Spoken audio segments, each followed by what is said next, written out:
welcome everyone to another adventure on Riding Through the Unknown. I'm your host, Michael, and tonight's guest, I think you all are going to have a lot of fun with.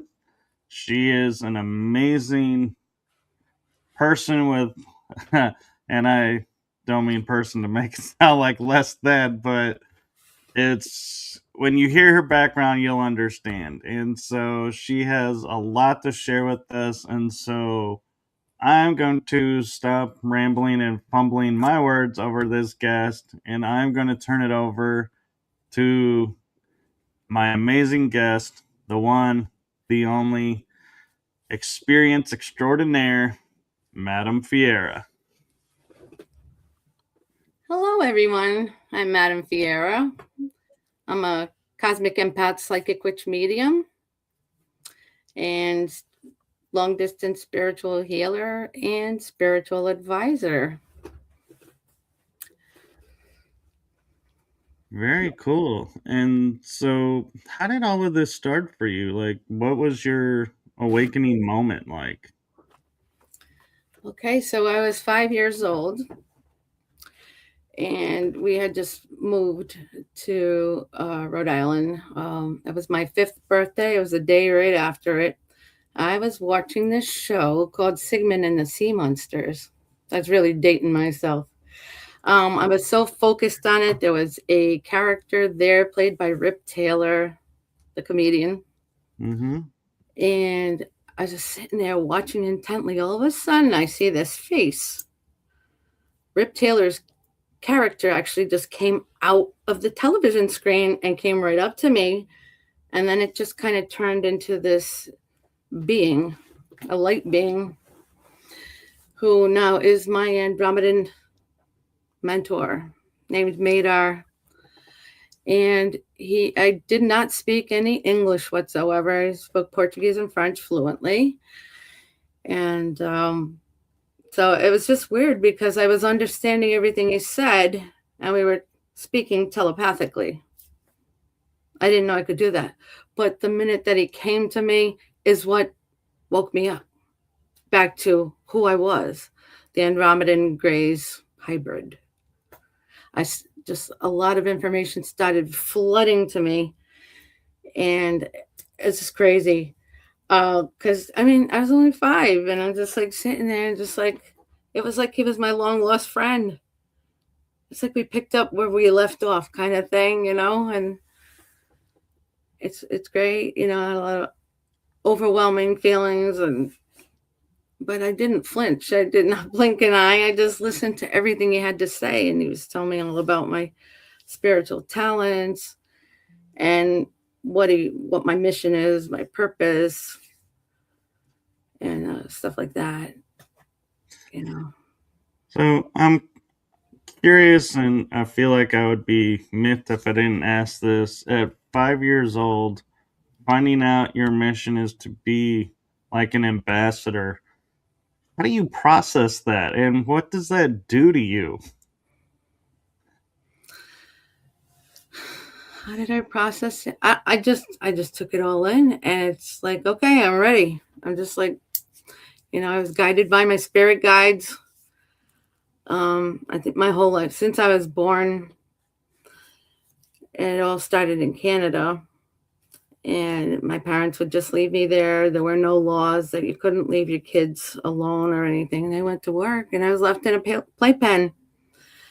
And the woman from upstairs said that she used to come down and look in on me and see how I was doing. And then we'd go back upstairs, and I'd be there for hours. I'm like, really? You find this stuff out when you're older.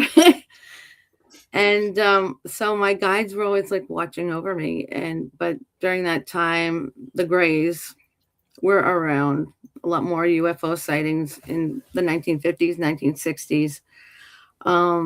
I do remember the spacecraft I went on. And they took me, and I remember screaming. It was a traumatic experience for me.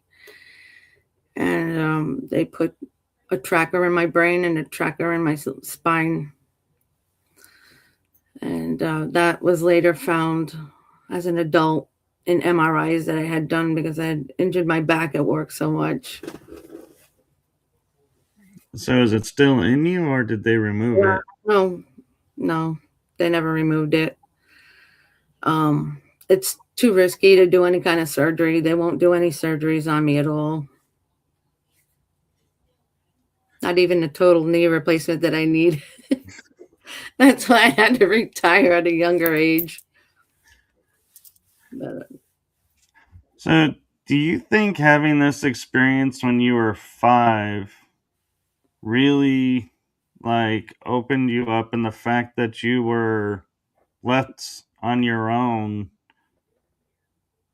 is that why you think that this experience was more like open and more like friendly terms, that you didn't question it as much because it's like, hey, at least there's someone here that wants to hang out, versus having somebody there and be like, who are you and why are you bothering me, kind of thought?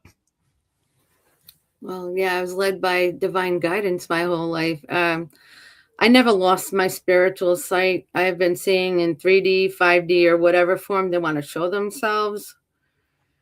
And, I would see my angels all the time, all of my spirit guides, ancestral guides. They would just come around me all the time and just tell me what to do and make sure that I was safe, stuff like that. Until my brother was born, then it's like I was left with him too.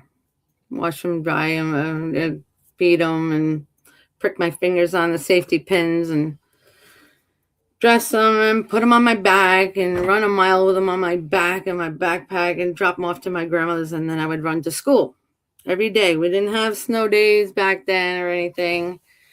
That's just the way it was.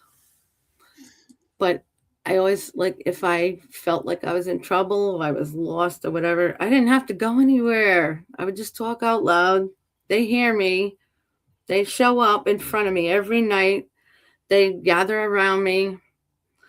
And if, like, lately I've been having a lot more pain in my spine, so they come down and they just kind of do their little healing on me while I sleep. They even help me fall asleep, which is great.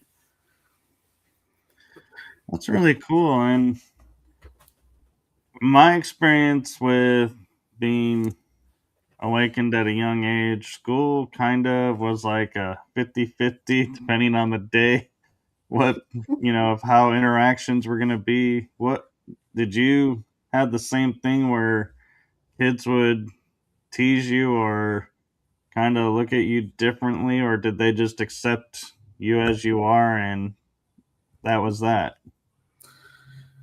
Some of them could see me as my alien self, the Andromedan Greys hybrid. I've noticed that because they would stay away. They were afraid of me. A lot of babies do see me because they still have their spiritual sight. Or I'll see the ones that, they want to reach out to me. They'll wave. They'll come up to me and talk to me, and they're not afraid of me because they themselves are probably star seeds. So, yeah, I was bullied and teased for things that I said, and thought I was crazy, and sometimes I had to prove myself, or I would just shut myself off from anybody. I remember junior high and high school, I was very quiet.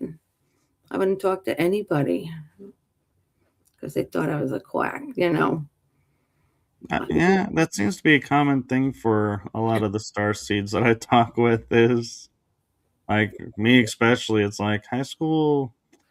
Yeah, we kind of had to shut ourselves down just to survive. Yes. And, I really never cared what they thought. I just hung out with myself. I'm more of an outdoorsy person. So a lot of times my grandmother that was living upstairs, she would catch me outside and I'd be making some magic potions and stuff like that all on my own. Like, just, it all came back from prior incarnations and even being, a hereditary witch. Like, it was in me anyway, inherited from my maternal grandmother, who came through my youngest granddaughter, Harley Rose, and that's a whole nother story by itself, because she had asked me to check in with my daughter, my youngest daughter, Jocelyn, and to see if that was okay, because she tried going into her, but she's a free spirit, didn't want nothing to do with it. But then so 3 months before Harley Rose was born, she appeared to me along with Madar. They came together and they told me, first of all, you need to combine the two of us. You need to have your spirituality with your pagan Wicca. We need that to work. We need the balance. We need that yin and yang, I said, yeah, I can handle that.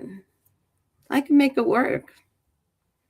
Because normally when I'm teaching people or training people in pagan Wicca or whatever, I'll get some people that were former Catholics or they're Presbyterian or some other religion, where I just kind of conform it all, change it so that I can relate more to them. And I don't push religion, but I work with it, because I've always had an interest in different religions.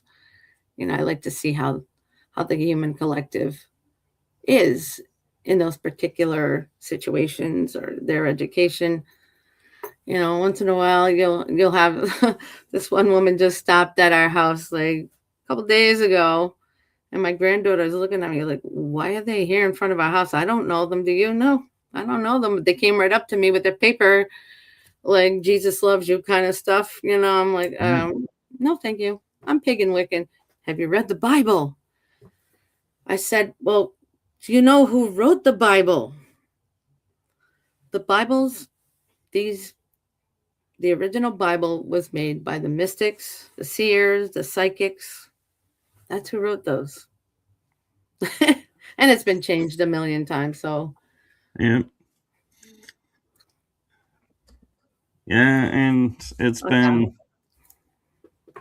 they borrowed a lot from the pagans. You can still see it in a lot of their writings, and it's like, yeah, I don't know why you hate the pagans, because you pretty much based your religion on them, but okay. Definitely, yes. 440 BC, yes, they did. There were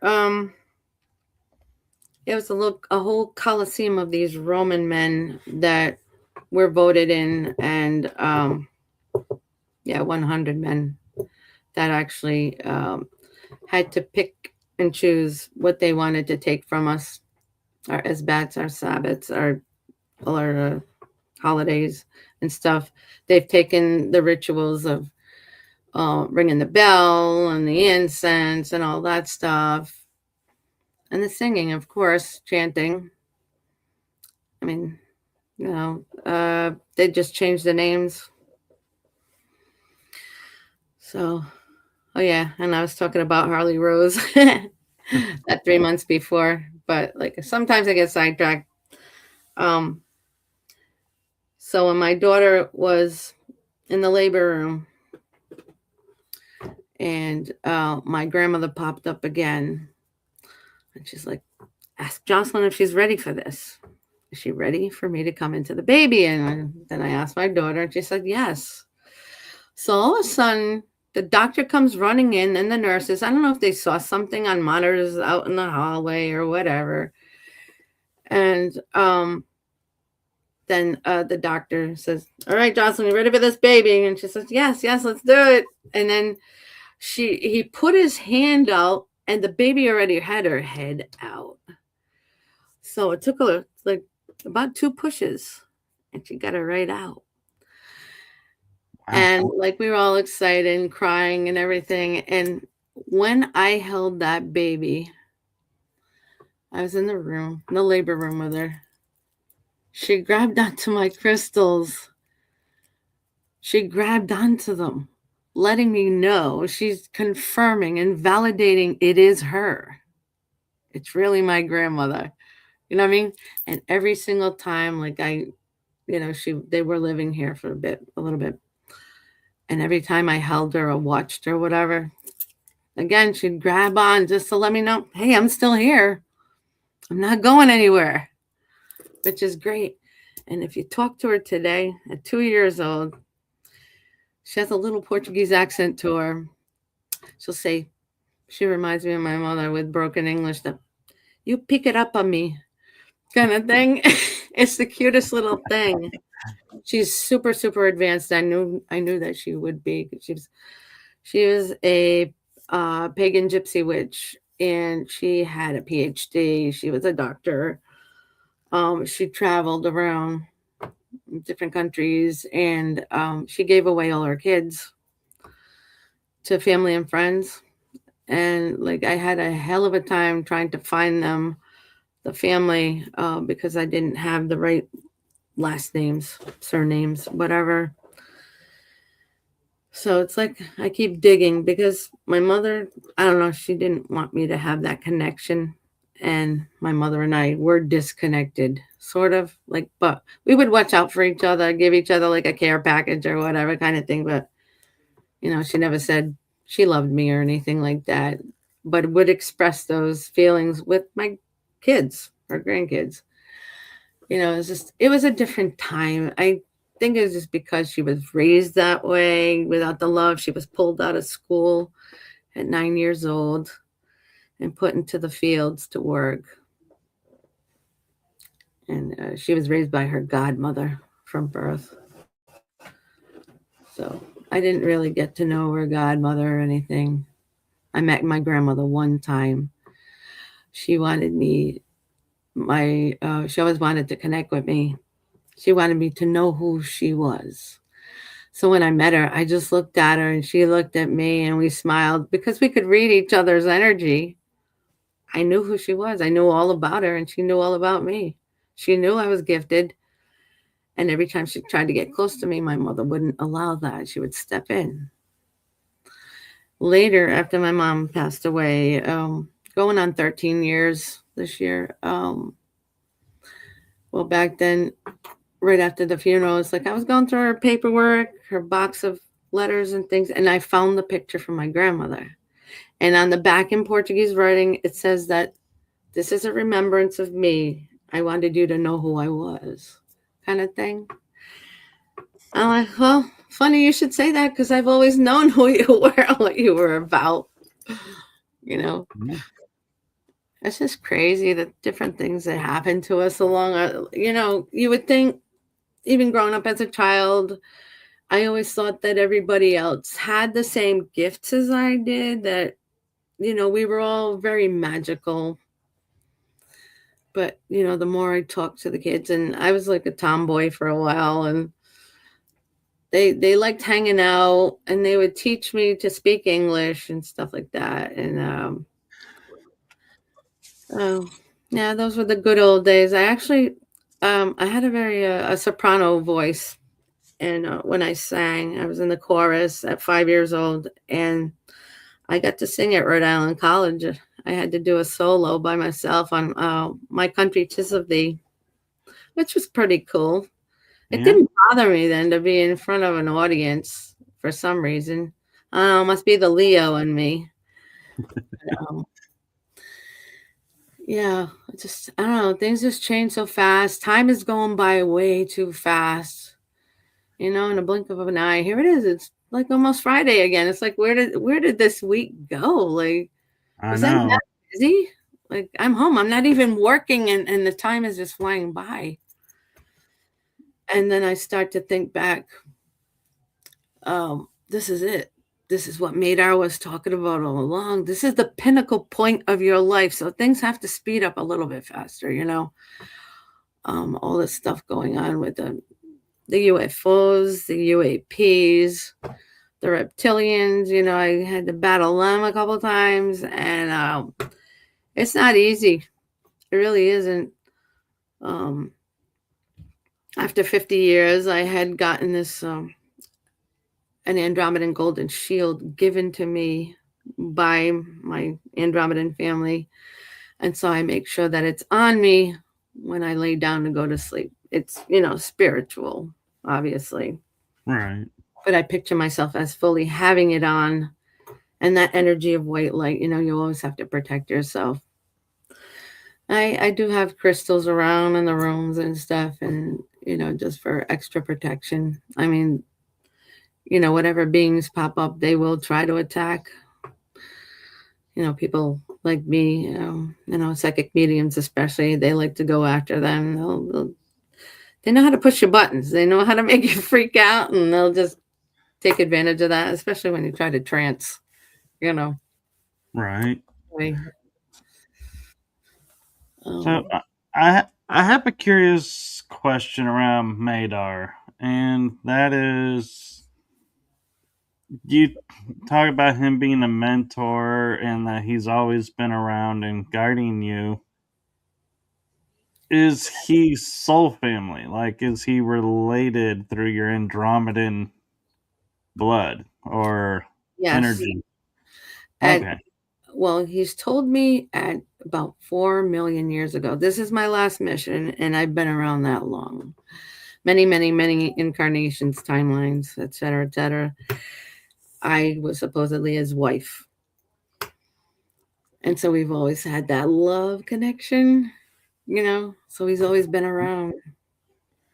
Okay. By the time I passed over, like I've done past life teachings in the past with some of my I had a coven back in the day in my 20s. So we've done a lot of that kind of work too, and the shadow work, and I helped them with different things. But I started to remember when you're spiritually awakening, though, at that, at a very young age, it seems like you keep getting the flashbacks, like especially with a remote. I'm a remote viewer as well. Being clairvoyant, clairaudient, clairsentient, all of that, and so that does help too. I mean, you could do a lot of things with remote viewing, but a lot of times I'll just be laying there when I can't fall asleep. I start seeing the different images of me. I remember being a male for 5 times, and pieces of that pop up too. And sometimes, even when I'm doing those, making those AI videos through Meta, sometimes it'll make me a man again. It'll give me the glimpses of what I was, who I was. It's the weirdest thing. So I have to keep going in there and describing myself all over again so they can make me the way I am now to put it in the appropriate video. But, it's just weird how those random pictures of people, of men, just pop up around, you know. I'm like, oh, okay. I understand now why this is happening. They need me to see it. Every time they want me to learn a lesson from something, I have to experience it first, and then it becomes a channeled message. And that's what I've been doing on LinkedIn for 4.5 years now. And I used to use I would just bring a lot of pictures and just type the whole channeled messages about those pictures. And so I'm teaching through the picture, almost like a Rosetta Stone kind of thing, where you see it's a word picture association. So you're learning the language a little bit faster. Well, that's what they do with me.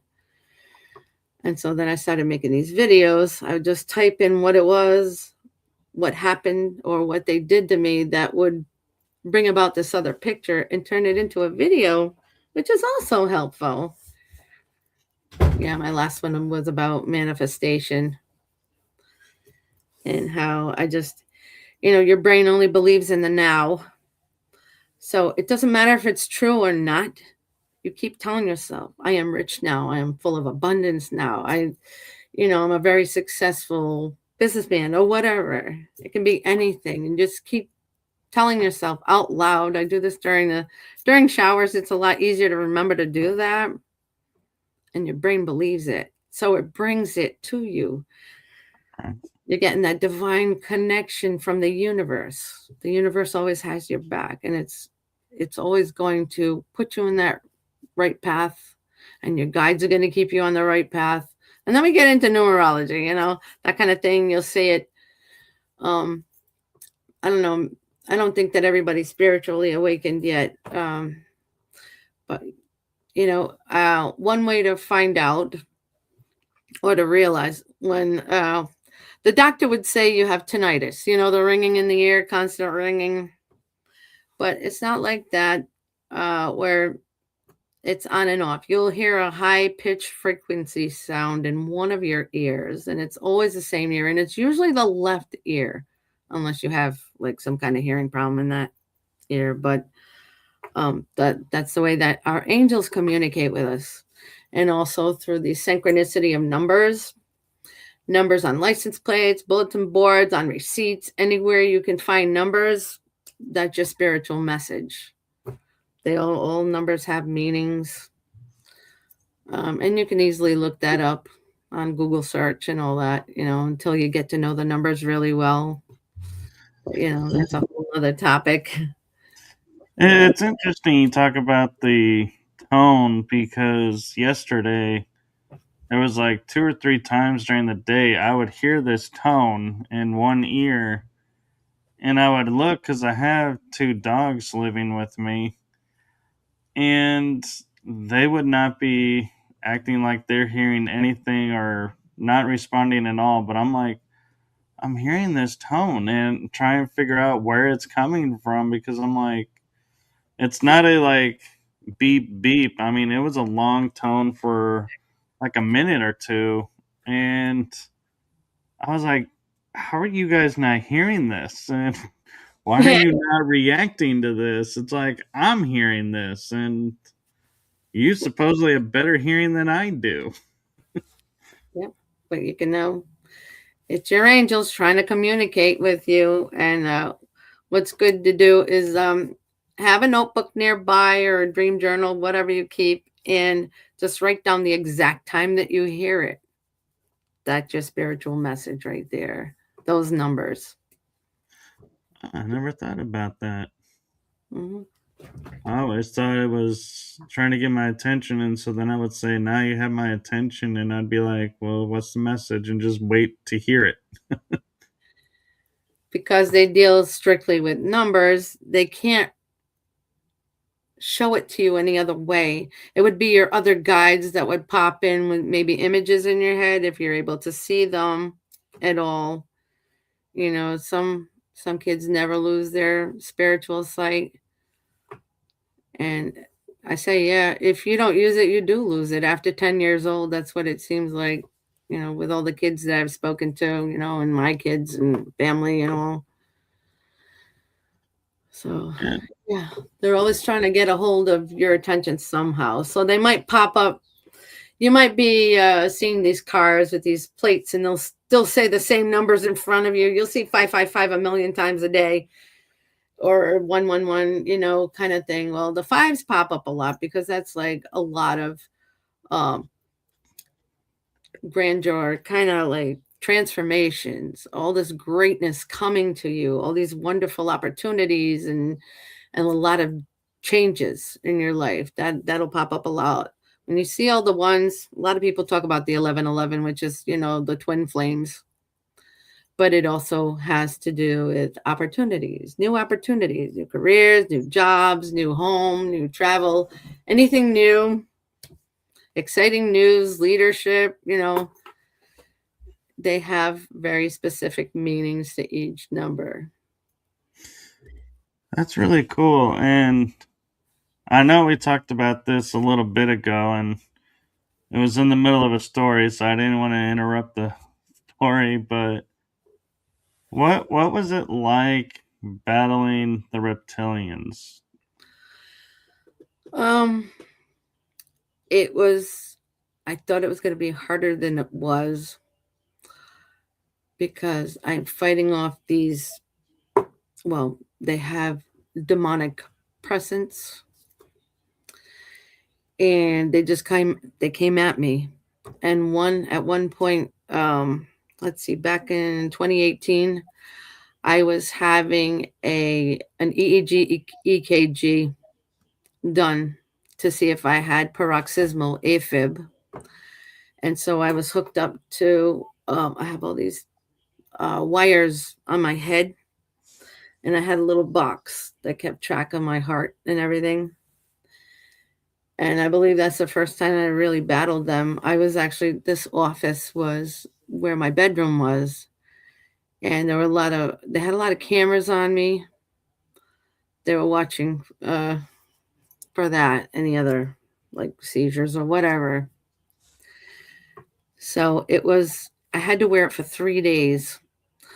On the third day, I was attacked. So there were these five dark demonic presence, and I did tend to see the reptilian features.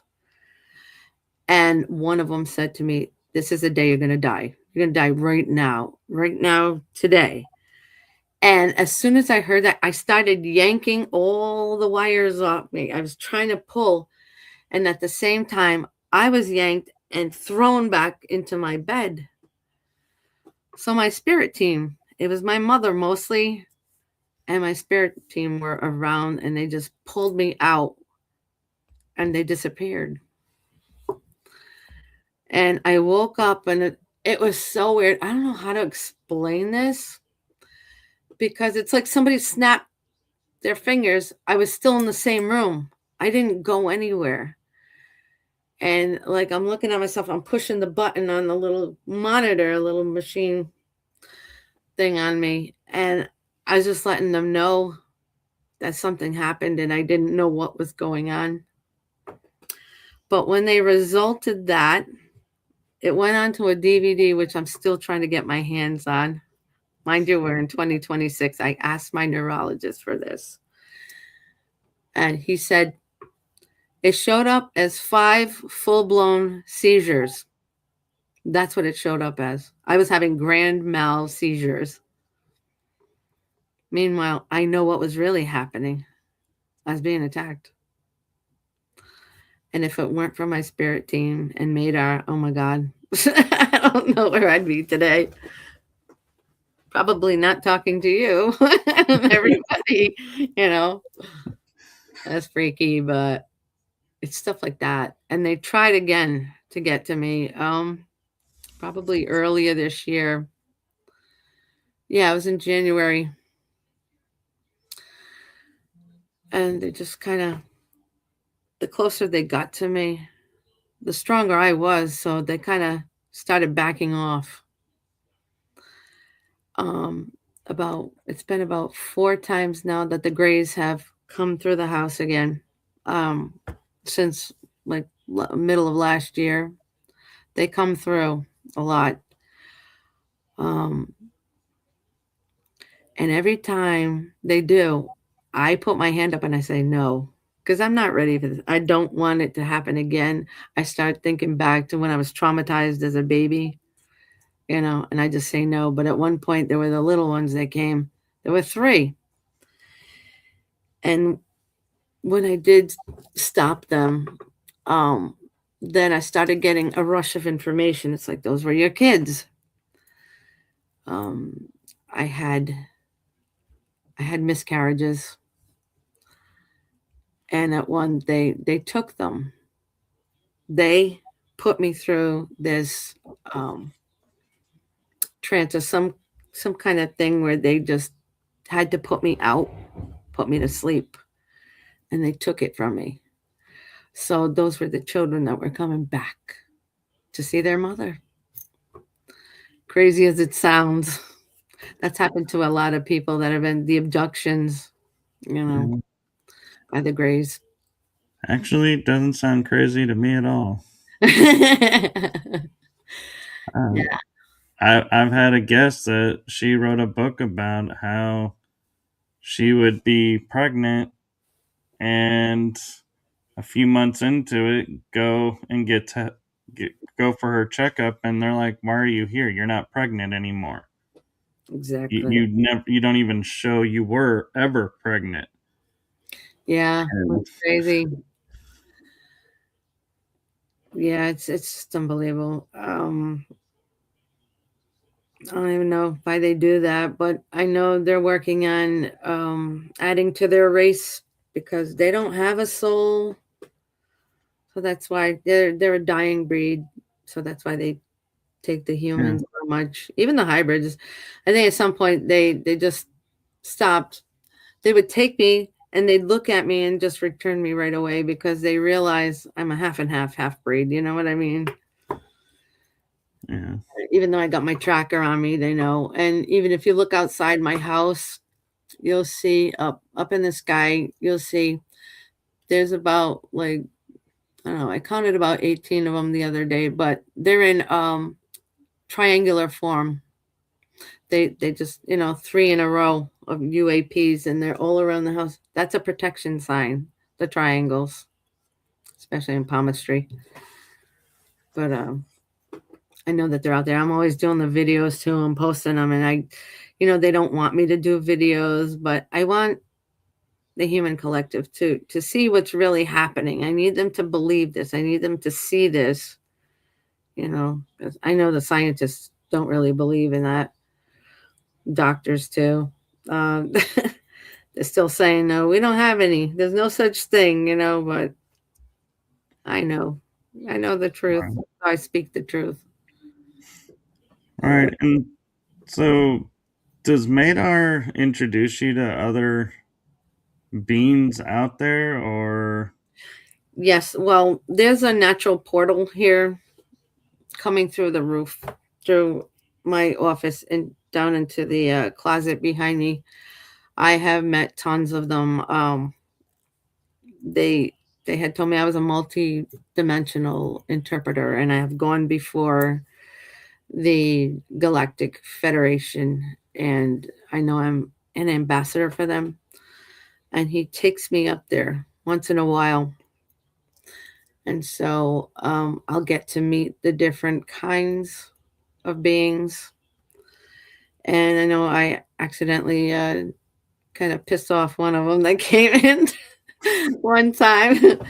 And because I didn't really believe it was an alien at first. I'm not drunk. I don't drink. I don't smoke. I don't do anything. Like, why am I seeing him? Like, you know what I mean? Like here in my closet, like of all the places. And it just made this weird face. And I said, hey, you're really kind of cute though. Where are you from? Are you from like I just goofing off, trying to see what I can kind of Oh my god! I'm and just picturing an ambassador hitting on a representative. I'm just playing around. And I'm like, are you from like Pluto or someone somewhere? Like, no. He made this really weird face at me. Like he's from Neptune. And then he disappeared. Oh, I was going to say Arcturian. It sounds like the way the Arcturians might respond. Yeah. Oh no. Oh yeah, that's another story. Yeah. I did meet the Arcturians before back in 2018. So if you've ever heard of Lori Ladd or Phil Good, Yeah, the name, sounds really familiar. yeah, they are ambassadors for the Arcturians. They're constantly conveying their messages and everything. So Lori Ladd has this website, and at the bottom of the website, she had this meditation thing, and it said "Meet the Arcturians." I'm like, oh, that's cool. That sounds like fun. Let me do that. Let me see if they really show up. So I turn on my laptop. I download the meditation. I'm like, yeah, we'll see. We'll see if this is real. And I'm laying there, and she guides you into it. And then all of a sudden, I see them. I'm like, is this for real? They're like 8 to 9 feet tall. They're so loving and compassionate. Like you can feel that energy is super loving. And they started doing healings on me, and they're touching me, putting their hands on me, doing these healings. And I was just like in awe. I'm like, oh my God, this is amazing. I can't even describe to you that feeling. It's just, love is just so overwhelming when you get it in high doses. You know what I mean? It's Oh yeah.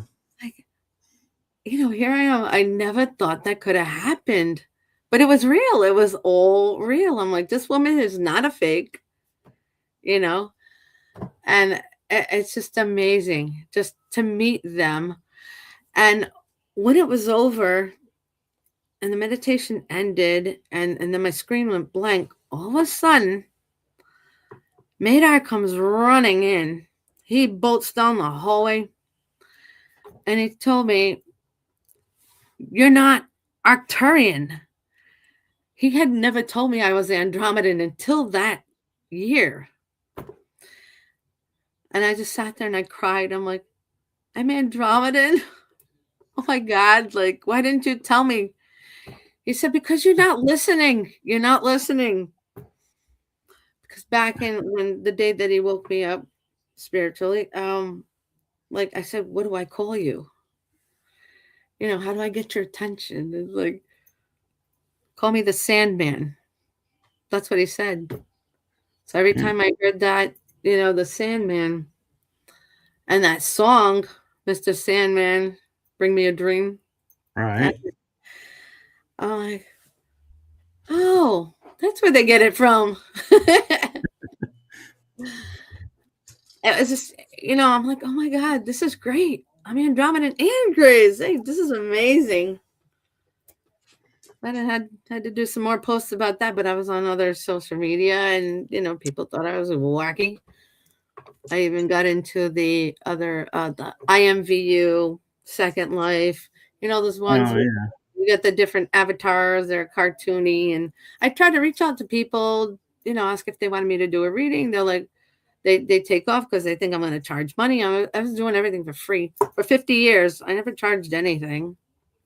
The only thing I charge for now is when I'm doing my full palm readings, all lines, which I actually have my daughter's my daughter Jocelyn's book. And I do Oh like wow. I put a lot of pictures in it, and like I just kind of incorporate everything with her reading, what it's showing me. And she is a star seed also. Not everyone is star seeds. You could have one child that is and the other three aren't, but all of my children are, thank God. The same thing with Aubrey, her older daughter. It's like I put a lot of. They're all very special. I always ask my clients what colors they like, what the themes they like. I get a lot of requests for fairies and things like that. Anything magical. Um, I yeah. find it interesting, because I learned tarot when I was a teenager and I was able to get it. And I learned some other healing modalities at the same time. And when it came to palm reading, I took a course in it, and about the only thing I could remember is, yeah, if you have an M on your hand, that means this. But other than that, it was like I have no idea what these lines mean. It just I could not take to it, and I was like, I always thought that was interesting that palm reading was like the only seemed modality that I could not grasp. Well, it is kind of hard. It takes about 8 years to master. I've been doing it since I was 5 years old, and I still don't call myself a master in anything because we're constantly always learning. No two lines are alike, like snowflakes, and situations change everything. Like you'll have like your dominant hand is what you were born with, it's your destiny. And the passive hand, the opposite hand, obviously, are all the changes that you've made in your life. So I can see that stuff, especially, when you get into spiritual markings and the starseed markings too. They're all very individualized. So what was I going to say about that? They do Well, show up. They show up in your palms. They show up on your body. yeah. I do find it interesting. It's like the M on my right hand, I had to subtract two lines to see the M. It actually looks like two triangles touching each other, and I'm like, oh, if you remove these lines, yeah, there's the M. And I'm Right. like, so I got an M on both hands, but I never thought about what those two triangles mean in the middle of my hand. Right. And I'd have to look at it again to see, because you could be a very gifted person yourself. And, the lines are, like I said, the lines are always changing. It could be a little circle on there, it could be triangles, squares for protection, special gifts. You'll see little stars. They're like the asterisk. There's just so much to learn. You can't just look at a book and say, okay, I know it. No, you Right. don't know it. My oldest daughter tends to call me once in a while. It's like, Ma, can you look at my friend's palm? I'm like, well, you know what? I'm charging for that now. It did when I make an appointment. But they go by pictures. I'll take pictures of their palms and then I'll do the reading. And sometimes they want it emailed, which is a lot quicker. But if they want the book form, it could take 1 to 2 weeks, depending on how many lines are there. Right. Everything shows up in your palms first. I've seen so many, like 43 years of doing paralegal work and my nursing work. And I would always look at my patients' lines and I'd see, like, if they had a certain disease. Like, I've picked up lung disease in one of the nurses I worked with. And she's looking at me like, lung disease, really? I said, yeah. And especially look at the clubbing in your nails. So she went to her doctor. Sure enough, it was the beginning of lung disease. And she was away for so long. I think she was out for like a year. And then when I saw her back again, I looked at her hand again. It was like perfectly normal, the way it should have been. And it's just so wild that, everything is represented by your body, your thoughts, your dreams, like Right. challenges, everything. Even if you've gone to jail, like I noticed the littlest things, and then people will ask me very specific questions, like, should I do this? Should I go there? Should I travel? Shall I take this job? I'm like, well, let me look at your hands. I can answer you that way, or I can just tell you psychically what I see, kind of thing. I love scrying. That's like my favorite thing too. Like, I have crystal ball. I do uh Mirror. leaves, and I can scry with the mirror, water, ink, fire. Done a lot of different things. Yeah.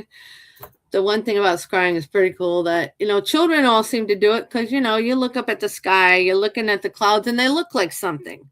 They look like a face or animal or whatever. That's all scrying. That's been around for thousands and thousands of years. I never thought of it that way. Yeah, same thing with palm readings. It's been around for about 4,000. Well, yeah, over 3,000 years. The Hindu Indians, people would come to see specific people. They didn't have doctors around then. It's just these men. I guess there were psychic mediums too.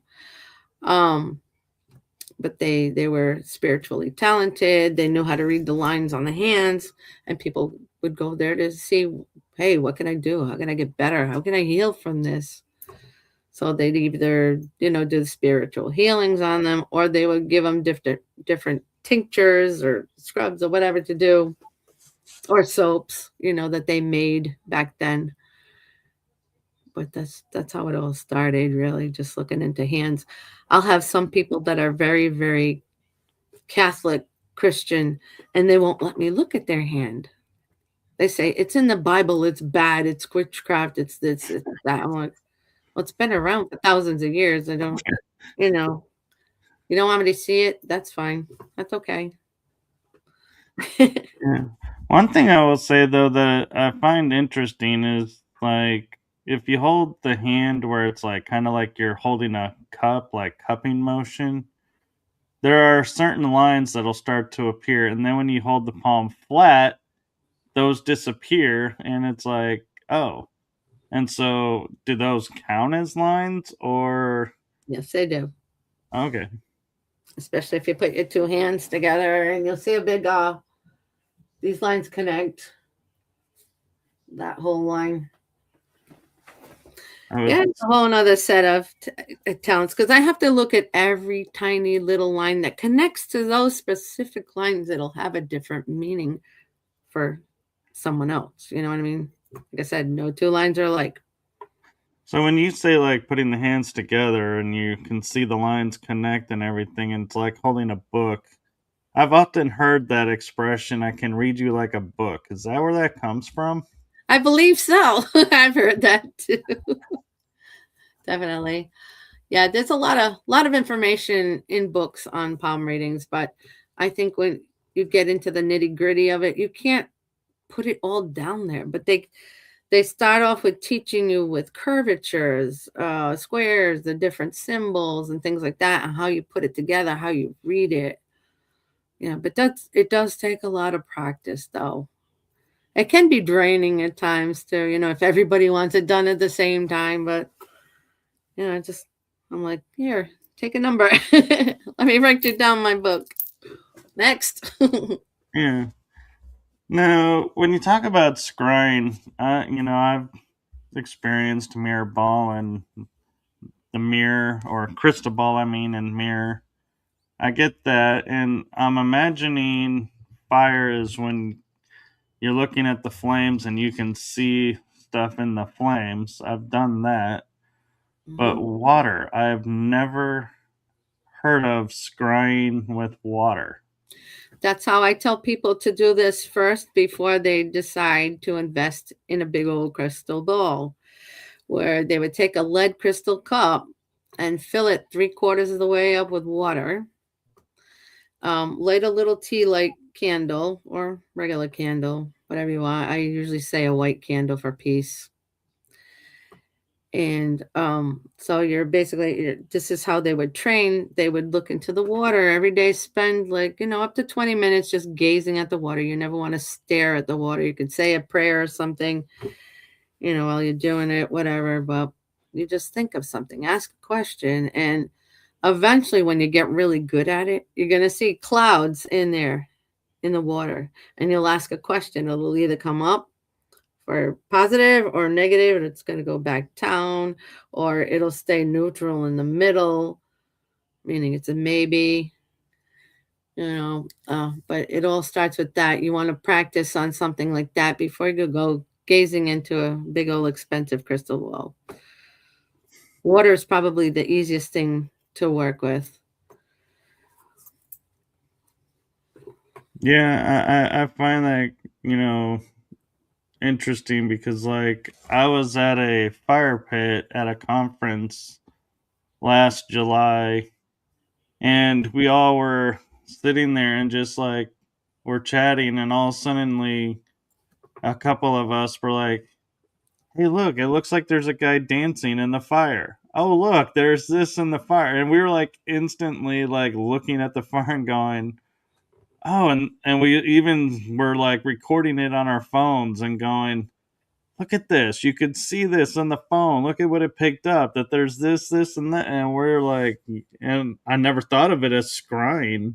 I just thought we were just, seeing stuff in the flames. And the more you work with that,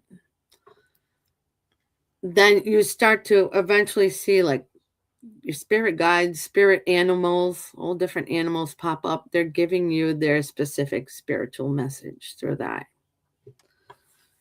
So that's what I tend to do a lot when I get into the psychic medium stuff. I'll also look into a flame or whatever my guides are telling me. Hey, check their palms. Look at the water. Look at the mirror. Do this, do that. They're constantly in my ear telling me what to do and what to say. We are all vessels. Right. We're born that way. We're born to hear and see and do. But a lot of people just shut everything off.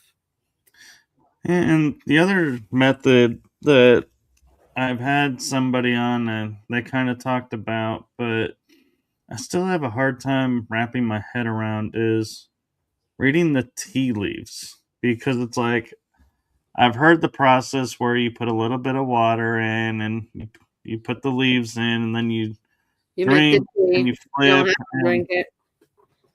and how the leaves lay is a message, and I'm like, it's a clump. What? Just what? It's like that's all I see is a clump here and a clump there. Okay. But it's the process of it where you're turning the cup 3 times around, and you're making sure that the water is seeped out, down to just a tiny bit left. They can either drink it or not drink it. A lot of times, I used to do it with the law firm I was at back in the day, Chandler Beals, and just it was one Halloween night, which we call Samhain in my pagan Halloween, and I made tea for everybody, and we just kind of went around, and they would sit there talking about whatever case popped up, or whatever their wish was, or what they wanted to know, and then I'd just go around and read it. But as you know, it was fun, because those images do pop up, and that's another thing you'd have to practice with too. Learn the images. There are so many of them. At some point, there's just too many to try to remember. So you have to find a way for your brain to process it just by gazing at it, and maybe write down what you saw, and then try to figure out what it was trying to tell you. Right. Everything takes practice. Yeah. Oh, I understand that, and it's yeah. I think that was probably my downfall was like Reiki energy. I had a natural gravitation towards and could easily use it, and other modalities like visualizations I could get behind, and I think that's why I was able to do tarot easily. Is like I could visually see, and it's like, oh yeah, I get this. Okay, yeah, I see what this card is saying and how it translates.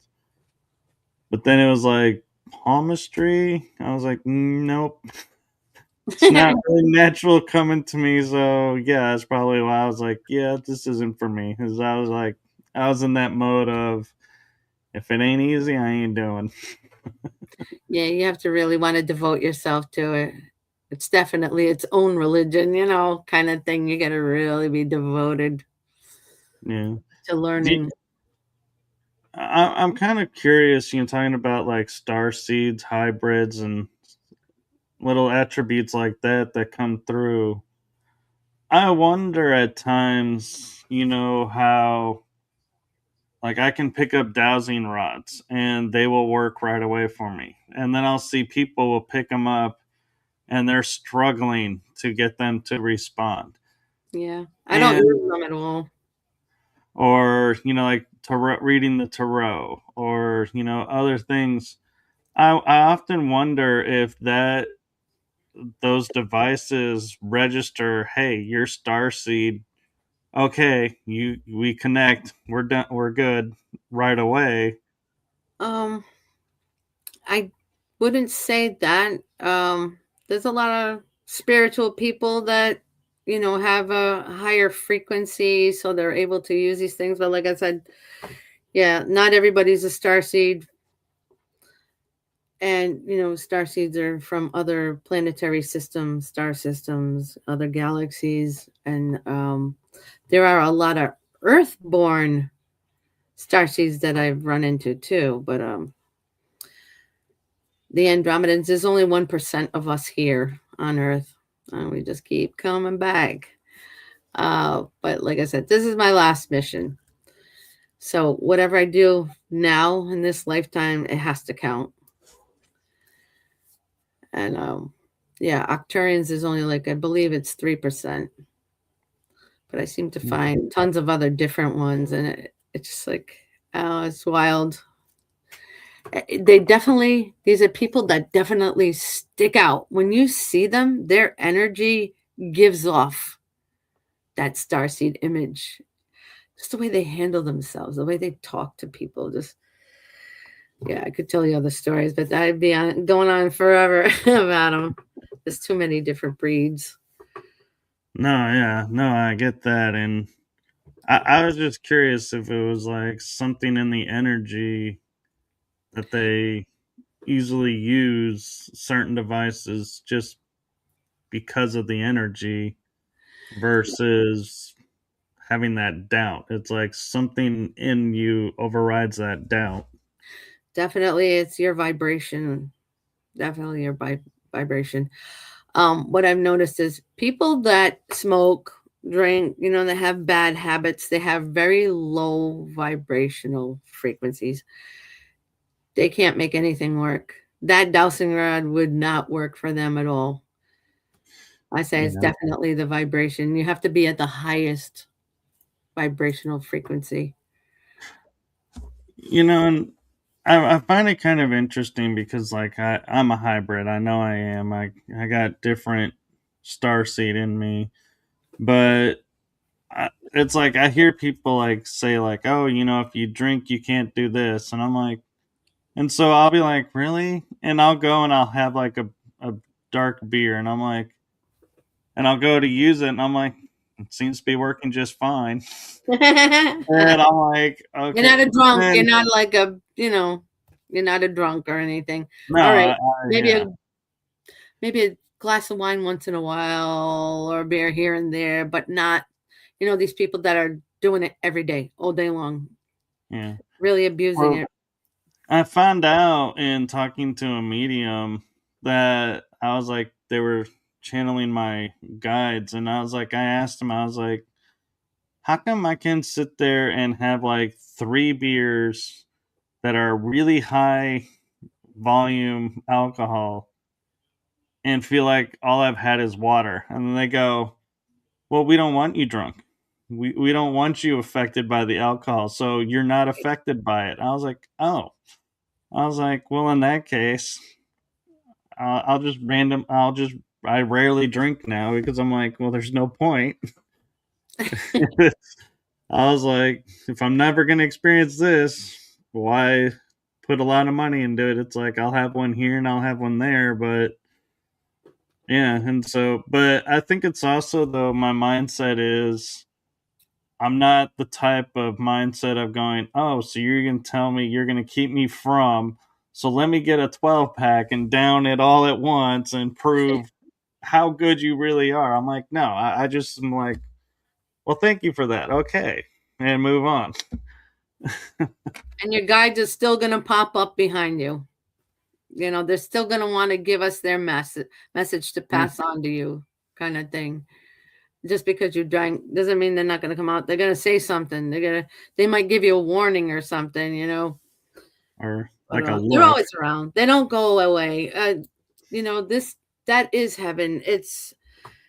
Heaven's just, you know, they say it's a planet, the planet of love. I've written a post about that before, but I say like Sylvia Brown used to say, yeah, it's heaven's only 3 feet high, and as a psychic medium, you notice that it seems that they are about 3 feet high when you're looking at that spirit that comes through. They're always floating. Yeah. And so that's why they say that a lot.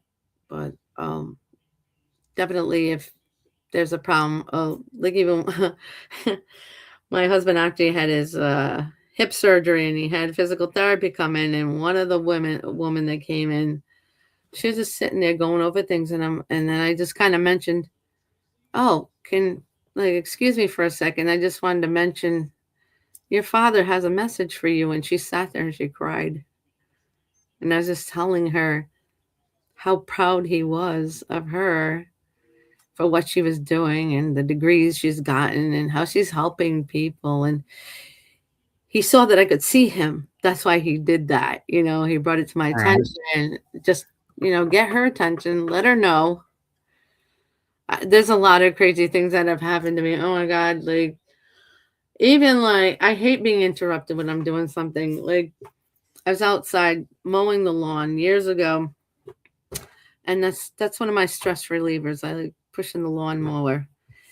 And my daughter's first love, one of my daughters, I have 3 daughters, one son, and it was her first love, and he popped up in front of me, and it's like, hey, I need to get Alyssa's attention. She's hearing me, but she's not listening, or she's listening, or she's not hearing me, kind of thing. Right. I'm just looking at him like, can't you see I'm mowing the lawn? I don't want to stop right now. Please, please, please. I need to talk to her. She needs to hear me.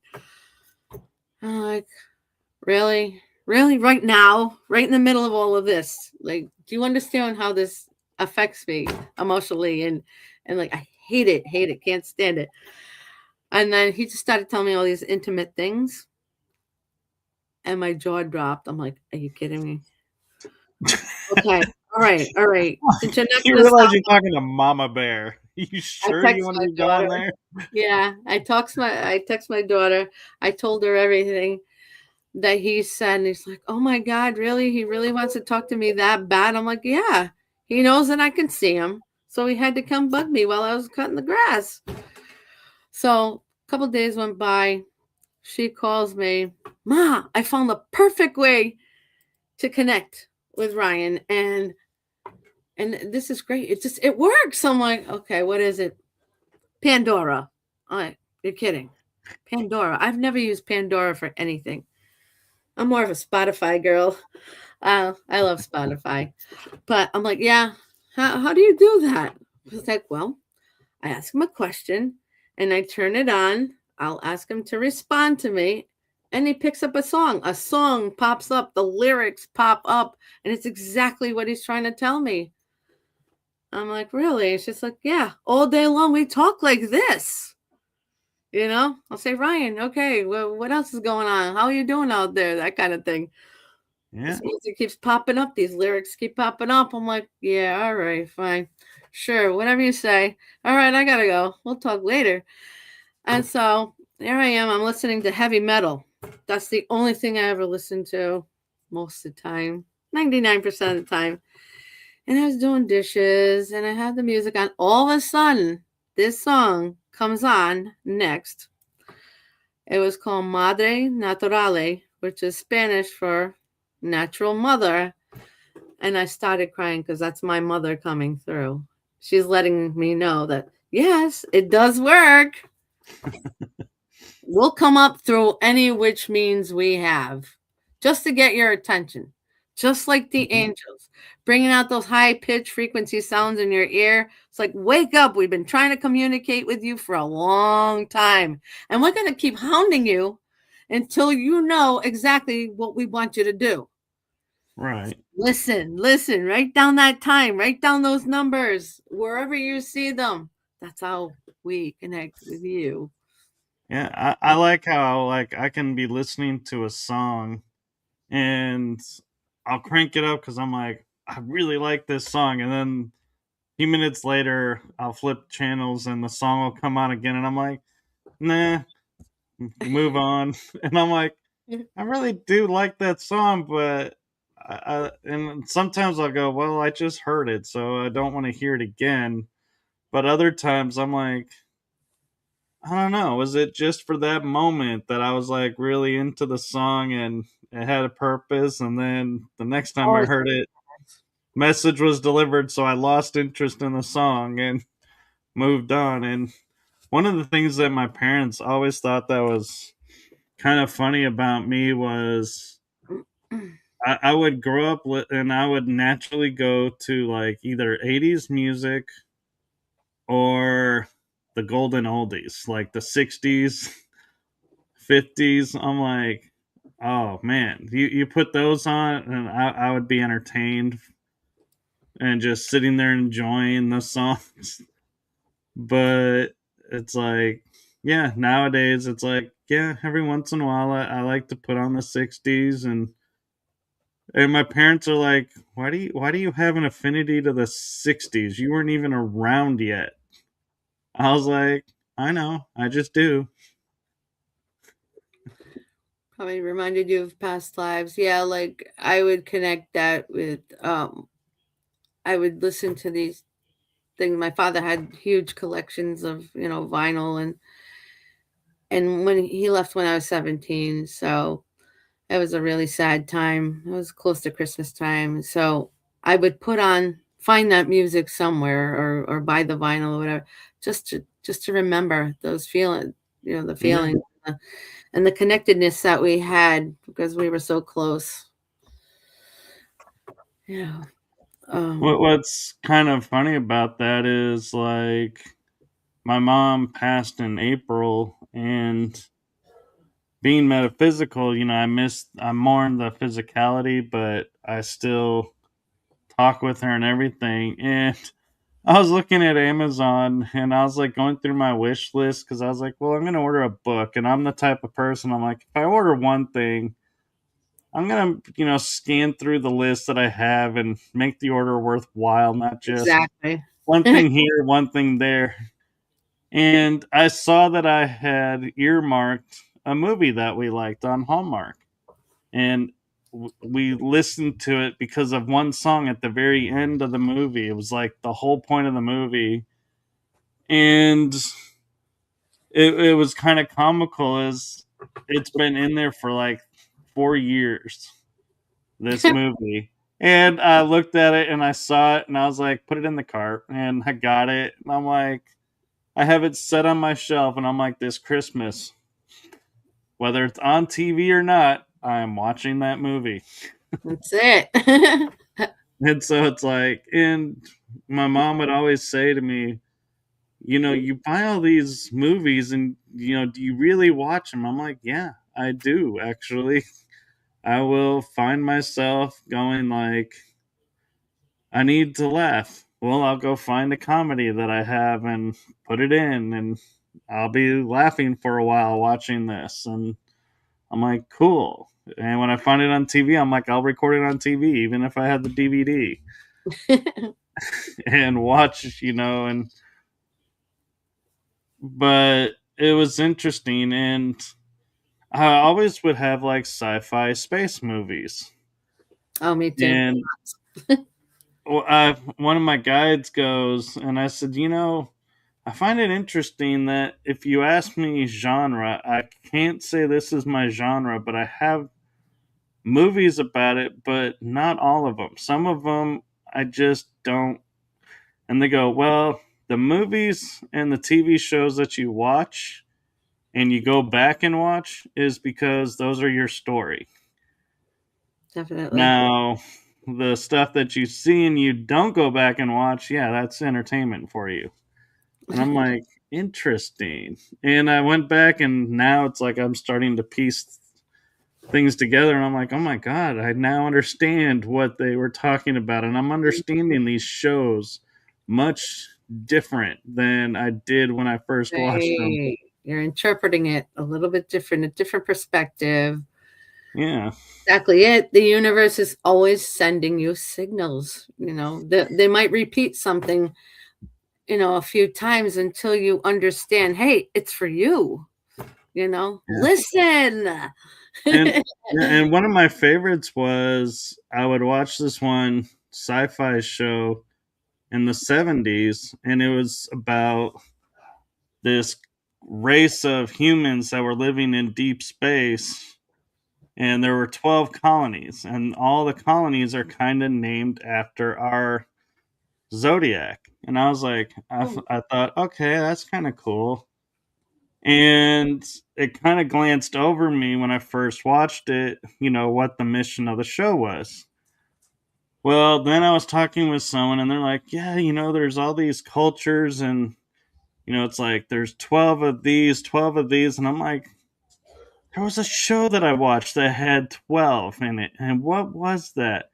And then I was like, well, there's the Knights of the Round Table. There's 12. And I was like, and there was something, and it's like I started, and then I turned on and I saw it on TV and it goes, where are the 12 colonies? And I was like, that's the show. And the 13th colony they were looking for that was lost was Earth. And I thought, how ironic is it?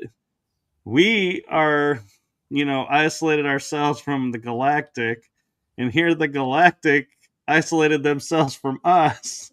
Right. And they're like, now we got to find where, and they just happened to find on this trek going into deep space little clues that found their way to Earth. And I'm like, what are that had to be divinely guided because there is no way you could just say we're gonna head on this coordinate plane and we're gonna find Earth in like 100 years or so, but this is where it is. It's like, how would you even begin such a journey? Yeah, and weren't there scientists were sending out radio signs too, right? Right? Like radio um, messages and things that they've sent out there to space. So they were already here for thousands of years, buried in underground in the water and volcanoes and ridges, mountains, and they've been around for a long, long time. And you'll see them all depicted in different paintings, and Yeah. people have seen them, but they don't want to talk about it, and they Oh, won't even talk about the government. no, I know, and I was talking with this company that my parents used for cremation, and they will send for like $13,000 ashes into deep space in a container. I've And I heard. was laughing with the guy who's the director of the facility, and or one of them, and I said, it's I can't help but laugh right now and thinking if a UFO was to come towards Earth and a lot of people got cremated and were put into space and go, okay, um, pilot, we need to change course because there seems to be a lot of traffic on the highway towards the planet, and it's all these cremated people just floating by, being like, what they must think when they go, what are these small little containers that just seem to be aimlessly flying? Lines What? up with the other debris over around Saturn. It's like, They do them for the ocean too now. And you can even do it, put it into a book, and it turns into a tree. There's so many different really? companies now out there. Yeah, I've seen that. That sounds interesting because I love to read Yeah. books. So that'd be cool. Yeah. Although that would be kind of creepy if you think about it being like someone who's in psychometry or one of the Claires and you pick up a book to read it and you're like, why am I starting to get this person's life story and Right? everything that happened That'd be to them? cool. What is this? And be like, doesn't even relate to this book. And it's like, oh, this is so and so and a book form. Okay. Cool. Yeah. It's like it's got part of their essence. Same thing. Yeah. I was just thinking about when you have a house and you grow up in this house, and then you end up selling the house and you leave. If ever you come back to that house at some point, like the house remembers you, it has a piece of your essence within the walls, within the home. The energy of the house doesn't change. You're still there. It has that same kind of connection. We all connect as one in the end. We are all Right. one. And everything that you've ever touched in your life, it all has that piece of you, proving that we are all one, you know, Yeah. And direct connect. it also brings up like deja vu, because we walk into places and and now I start to wonder, is deja vu like one of the Clairs activating? Because you walk in, like I've walked into Premonitions. someone's house Premonitions, for sure. and I was like, hey, can I get a glass of water? And she's like, well, yeah, let me go get it. I was like, no need. I know where it is. And she's like, how Mm. do you know where it is? I'm like, I don't know, but I know it's the glasses are in this cabinet. Your silverware's in this drawer. And she would open the drawer and I was right. And she's like, how do you know this? This is your first time being here. I'm like, I have no idea. It's your gift. You know But that stuff. it, yeah, I was like, that was like deja vu, but it didn't feel like a deja vu kind of feel. It's just, yeah, it's definitely, yeah, because with clairvoyance and remote viewing, you can see past, present, and future. You've already been in that house a million times in your mind, so it remembers, you Yeah. know. I've thought about that if that was like a memory coming back and being like, but then I was like, is this a memory of, am I going to live in this house in the future or in the past? did I live in this house? You've already been there most of the time. You're getting those flashbacks, the memories. Yeah. So I'm also curious a little bit with you and, having like paranormal encounters, having all these clairs. What is it like for you to, like, if you go out on a walk or like walk through a mall or walk through a park, do you like start picking up on everybody going by, or are you able to kind of say, hey, this is not the time for this, and kind of in essence, kind of like mute it? Well, I pick up on people's energies too because being empathic, I know when to stay away from someone, especially narcissistic people. Their energy is the worst. It's horrible.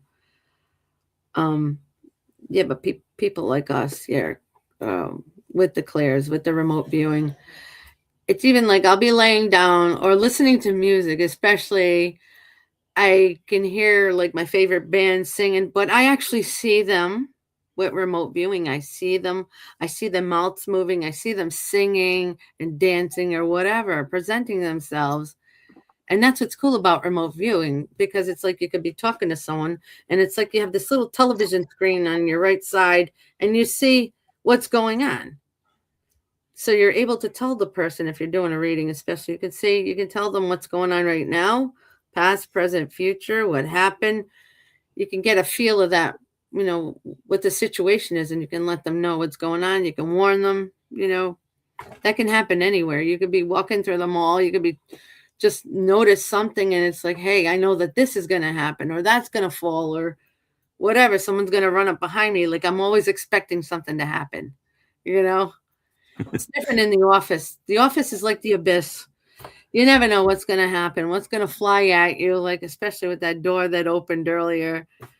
It just kind of let itself in, which I believe it was my mother, but she hasn't come tap me on the shoulder or anything. She was just checking in, make sure I'm okay, and then she'll go back out. That But was sweet of her. And real quick, I want to ask your opinion on something of the notion of like bilocation. Do you think, like, if you're a remote viewer, do you feel like you could control and bilocate faster and easier than others, or those are two separate set of skills and you're just lucky if you're able to do one or the other? I believe because I'm an astral traveler that I can do that. Definitely. And lucid dreaming goes into that as well. Um, but when you naturally astral travel, you can go anywhere. You can put yourself in, we're on, we're multi-dimensional beings. You can be at two different places at the same time, which we are. We're on different paradigm, the paradigm shifts, these different levels of consciousness and different dimensions, and we all we're all there at different points or different versions of ourselves is what it seems like, Right.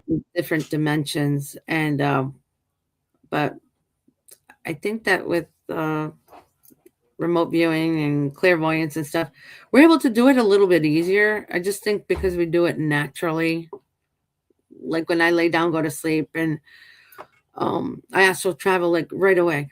I'm always in a different place that I've never been before, and I come back and sometimes I write it down, keep note just in case I physically get to see it. But that's my experience with it. I just it's all about, if you can astral travel, if you find yourself doing that. I remember when I first started doing it back when I was a little girl, like I felt like I was going to fall off the bed when your energy, your soul is coming back into the body. And, Yeah, I've had quite a few weird experiences with all of that.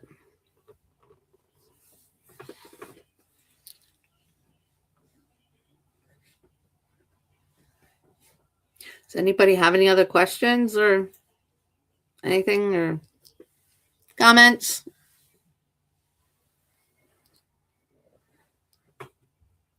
So I know my battery's about to die out and I don't even have my cord in here. It's in a whole nother room.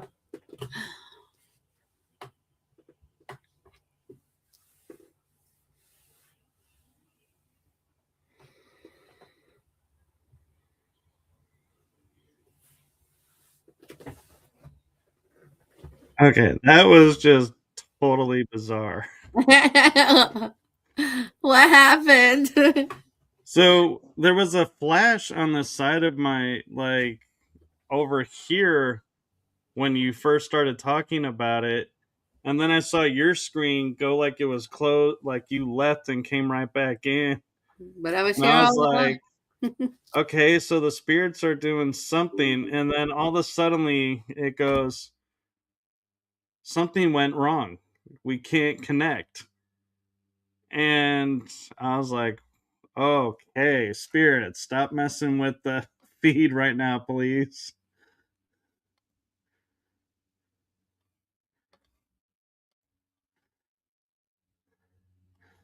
So, okay, seems like energies are having fun, and I apologize if anybody is commenting in the chat room. The comments have disappeared, and it's acting like I just came in and everything. And so, please, if you do have a comment or if you have commented while that glitch was going on, please do let me know what your comment was, and we'll see if she comes back. Seems like the spirit world and the energies are saying enough on this topic, time to get going. And so we'll see. And let's I'm gonna text her real quick to see if she's gonna be popping back in, or if she's having the same issue I have.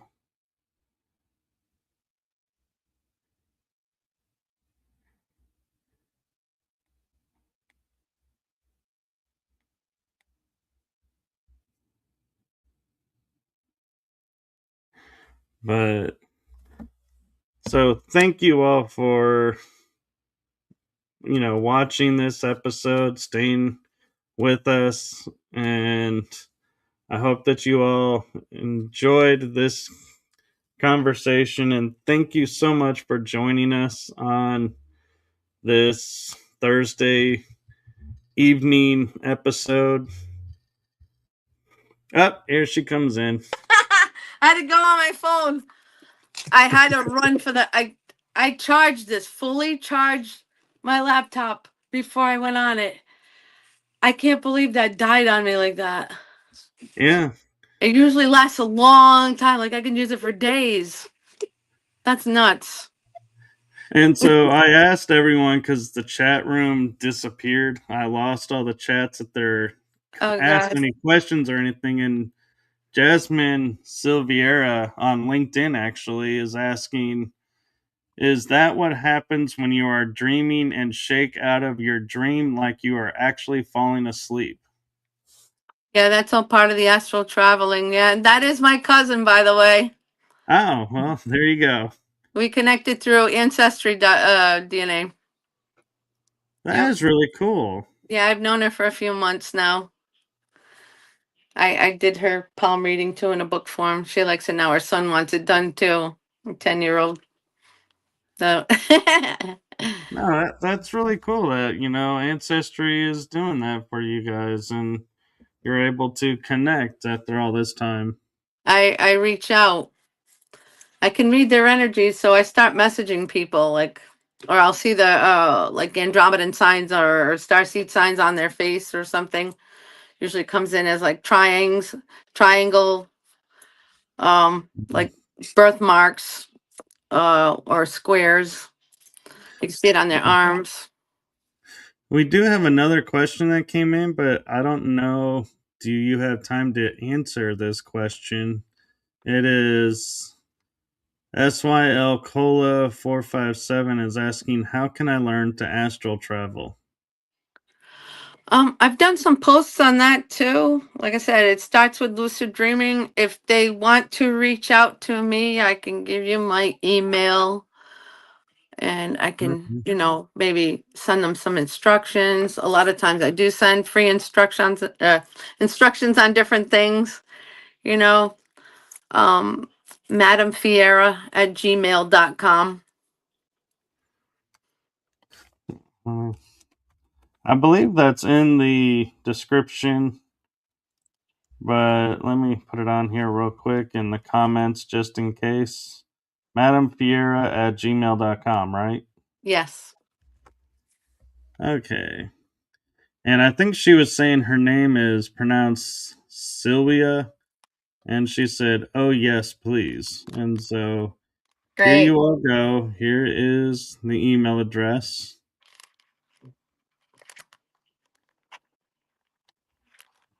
And let's see. She's she's saying, "Oh, thank you, Miss Fiera." That's my spiritual name. I don't give out my government name until I know you really well, for You other know, reasons too, if sometimes if I, go off on a full disclosure kind of thing, I got to watch my back. You know what I mean? oh yeah. And what's funny about that is I have a friend that I know through her avatar name. And one day I was like on Facebook and I was like, "Oh, I thought I already friended this person because she has a name almost like another person that I know." And so I added it and I was like, "Hey, how's it going?" And she goes, and she actually messaged me and she goes, "How did you find this profile?" And I was like, "What are you talking about?" And she goes, "Oh, you don't know. This is my real profile. You know me in the avatar name, such and such." And I was like, "Oh Oh. my God. How did I stumble on your real page?" Yeah. And Must so, have, yeah. must have been your clairvoyant skills there. But yeah, but so I want to share a message with you because it seems like Spirit's starting to mess with the Oh, that's, connection. So oh, yeah. I want to make I want to make sure this gets to you because I was thinking earlier. I was like, as I was saying what was going on and waiting for you to see if you come back on or not. I was like, oh, how do I deliver this message to her now? Because she's not here to see it. But the message that I'd like to share with you is from my heart and the heart of my shows to you. Thank you for what you're doing for humanity. It's seen, Oh, thank you. felt, heard, and so appreciated. That's why I'm here. I'm trying to help everybody as much as I can. I do a lot of my work is for free and I'm retired now, so I have more time to devote myself 24/7. I do what I can. Every time I get a new channeled message, I'm right there on LinkedIn. Sometimes I'll post on Instagram, but they never really took me that seriously over there. I was just treating Instagram a little bit differently. A Right. few And posts here and there, but I'm kind of surprised by LinkedIn because it's got this persona of being like professional it is. career building website. And then it's like you go on there and there's like mediums and psychics and channelers and all kinds of energy workers. And I'm like, I get the energy workers, but I'm surprised LinkedIn wants to, allow this because it's kind of still a little bit on the fringe. And it's like, I'm kind of impressed sometimes the kind of profiles and some of the material that comes through. And I post these shows on LinkedIn, and I wait every day, every like the next day after I do some really controversial shows, just waiting for LinkedIn to say, "Hey, you've broken our community standards with this Oh, episode. You're no longer allowed." But they always allow, and it's like kind of surprising to me. we're networking. That's what it Yeah. is. Oh, we're connecting more people also into LinkedIn. I know I'm constantly talking about it. I think it's the best thing ever, the best platform because they take us seriously. No, I There's so know, many and like-minded people here. yeah, because like Facebook, if I have to limit how I respond to people, because if I send out, like, if I come across 6 profiles and I'm like, yeah, I'd like to connect, you would think that's okay. It's a networking website, right? But if I find a seventh one and I'm like, oh, hey, I didn't see this one earlier. Yeah, I'd really like to have this on. No, you can't add this person because you've used this too much and it's keep you from abusing our system. And I'm like, what? And like the first week I was on Facebook, when I on my first profile, I got put in Facebook jail for sending too many friend requests. And I was like, Oh, isn't this kind of what you're about, is networking and making friends? And now I'm in jail because I was networking and trying to make friends. But yeah, yeah, it was a week where I couldn't send any requests or respond yeah, to people that was weird. because they were like, you abused the system. And I was like, I used your system. Or I you said wasn't too much. abusing it.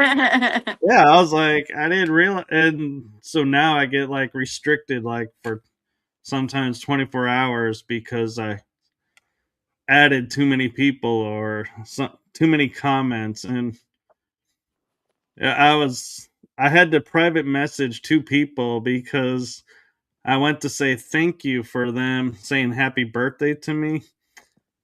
And Facebook took down my thank you comment to them and said, you're spamming these people. I'm Oh like, my how God. is saying thank you a spam? So yeah, I've learned to.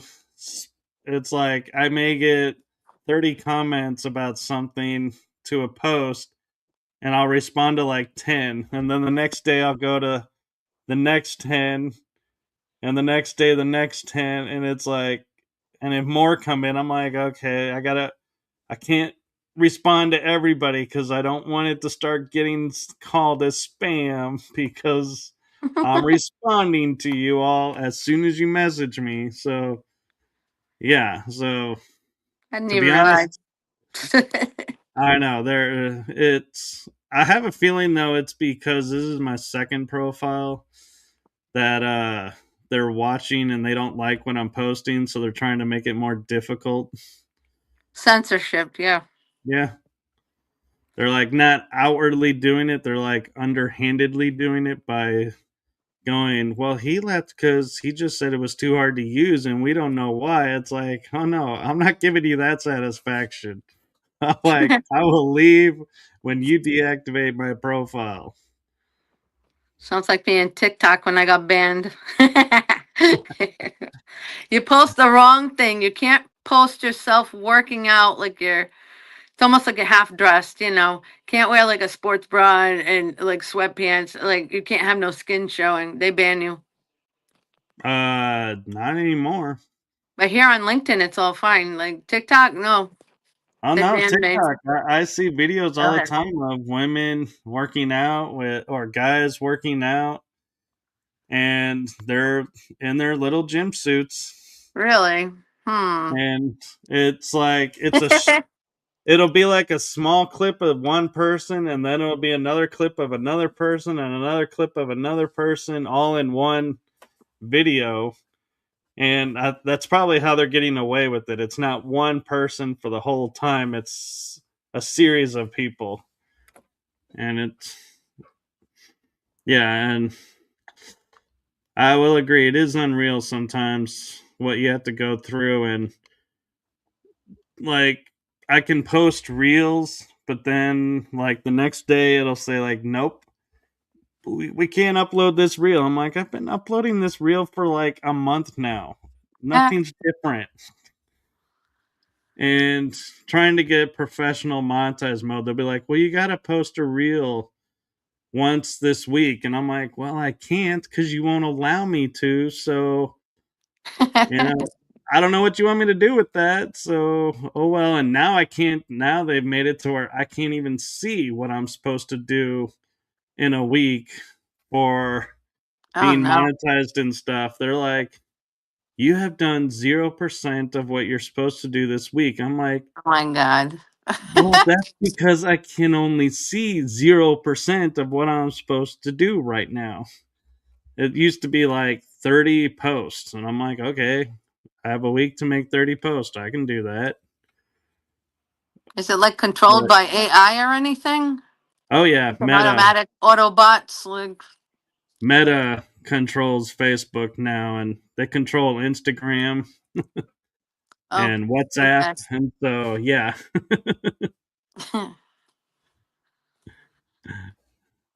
But yeah, and it actually drove me to make a website so that because I communicate mainly through Facebook for shows. And so my guests are mainly on Facebook. So I'm like, God, if my Facebook account goes down, it's like I go into a little panic mode because I'm like, nobody knows that the shows are still on or not. And so every once in a while, I'll post a comment that says, hey, here's my website, and if you're a guest and you want to see if the shows, are still going, check the website because I have the calendar of episodes. I have Mm-hmm. the shows, if they're active right now or not. And so I'm like, yeah, really? It's like, I'm like coming up with ways of keeping it active when I can't always be active in the normal ways. And it's a headache trying to find websites for some of the guests and being like, do they have email? Do they have alternate communication besides Facebook? Please tell me they do. Yeah, I tore down my website like twice. You get all the views, but sometimes they're just not calling you, and it's like, what the heck's going on? What did I do wrong? It's like, oh, man, I got to start all over again, or hop on someone else's, like findmagicpeople.com. I was on that for a little bit, and I wasn't getting anyone calling or whatever. So I was thinking maybe my prices are too high or something, because that's when I had started charging a few years ago. And it's like, I don't know, maybe it's just not none of that. Maybe I just have to go and talk. Just Yeah, speak to people and just like, hey, I'll give you a discount. Anyway. yeah, Oh yeah, they're freaking no, out over here. They're doing stuff on my phone. It's like, that's it. That's it. You've had enough. You've said enough. yeah. Well, we actually are at almost an hour and 45 minutes, and I'm Wow. like, wow. Oh, holy moly. What are you doing to my phone? Okay. Well, They're thank you for going coming nuts. on, and Oh, I'm so thank you for glad having that we met on LinkedIn and me. Yeah. through.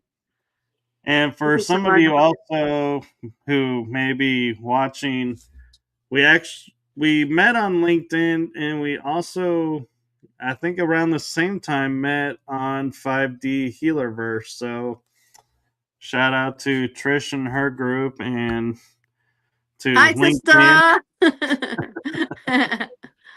I love her. She's awesome. She is. She is like so busy. There are days where I will turn on and see all that she's doing and be like, God, my life is just being wasted right now compared to what she's doing. I'm like hardly doing anything. It feels like compared to her, and I'm like, yeah, I gotta stop doing that. She's on her mission. I'm on mine. Mine just seems to be a little easier than hers. I guess depends on what you're working on. Anyway, yeah. Yeah, but yeah, she's a busy little bee, and more power to her. She is like always somewhere doing something, it seems like. It's nice. Yeah, you get to travel around and live out of your backpack or Yeah. suitcase. Yeah, she's everywhere. That's awesome. I wish I could do it. I wish I had the funds to do that now. Maybe eventually at some point.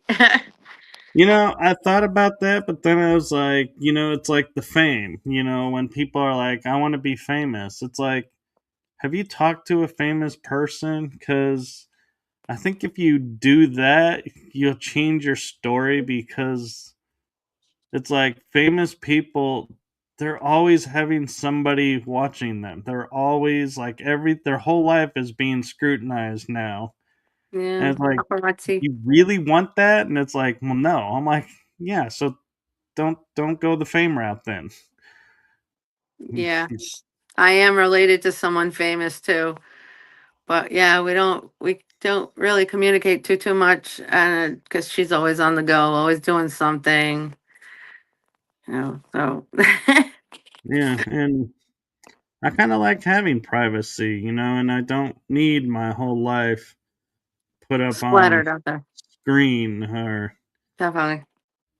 and so yeah. So well, and on that note, do you have any upcoming projects or books or anything that you're working on? I am working on my book, my life story from spiritually awakening at 5 years old.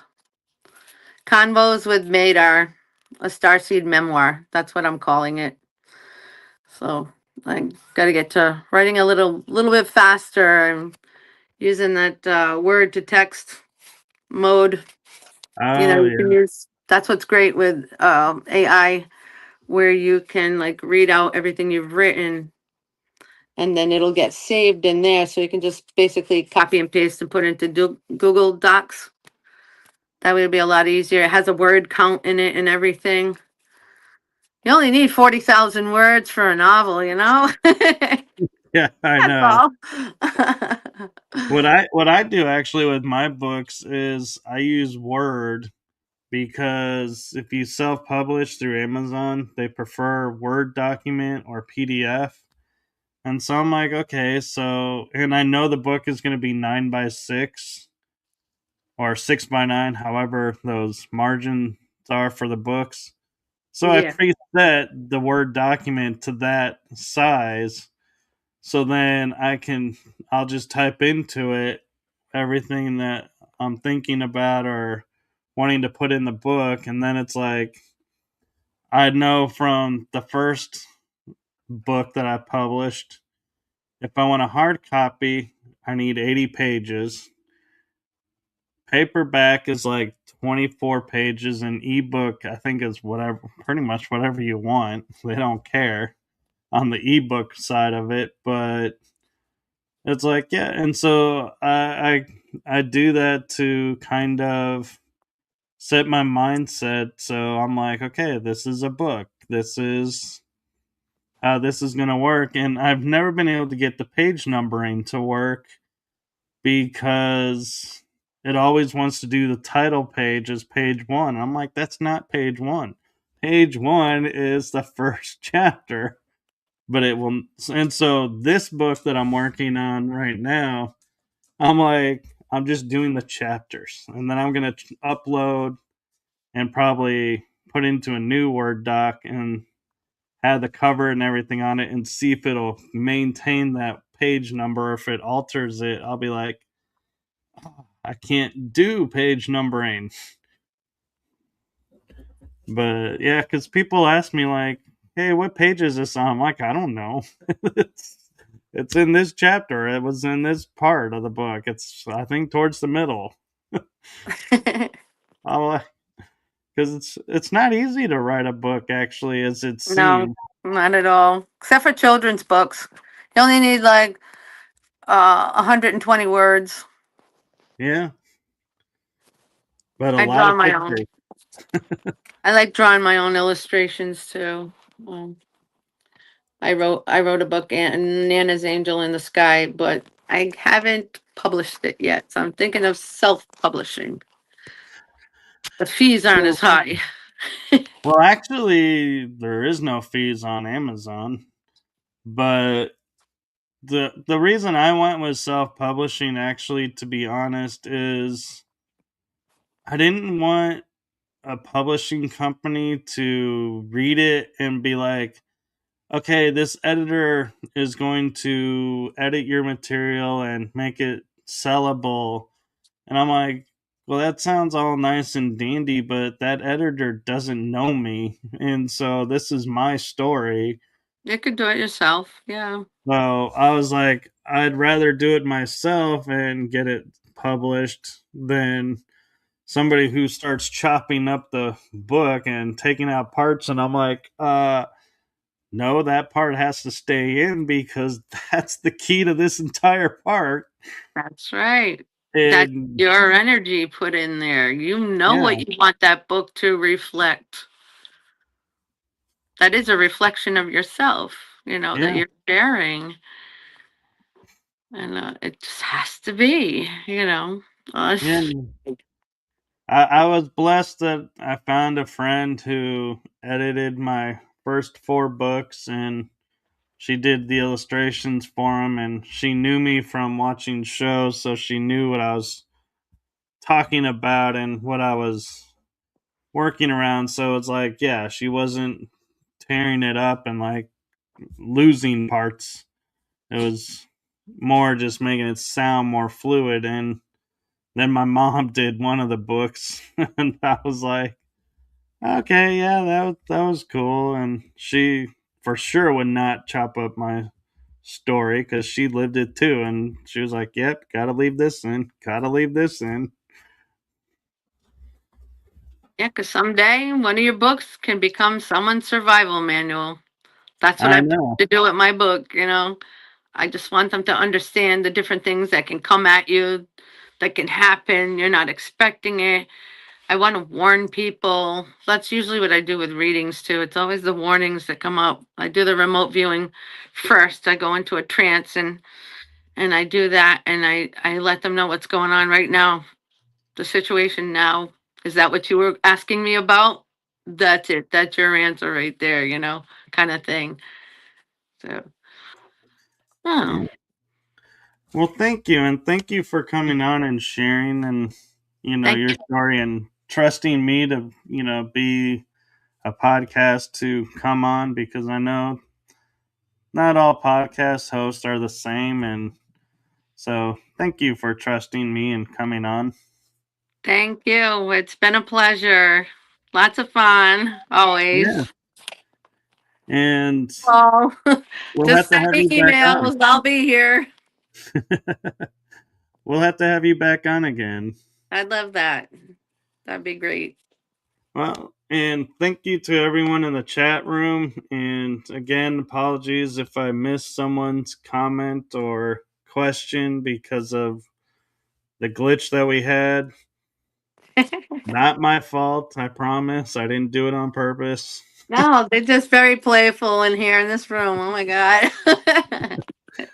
But do follow, if you have LinkedIn, do follow Madam Fiera on LinkedIn.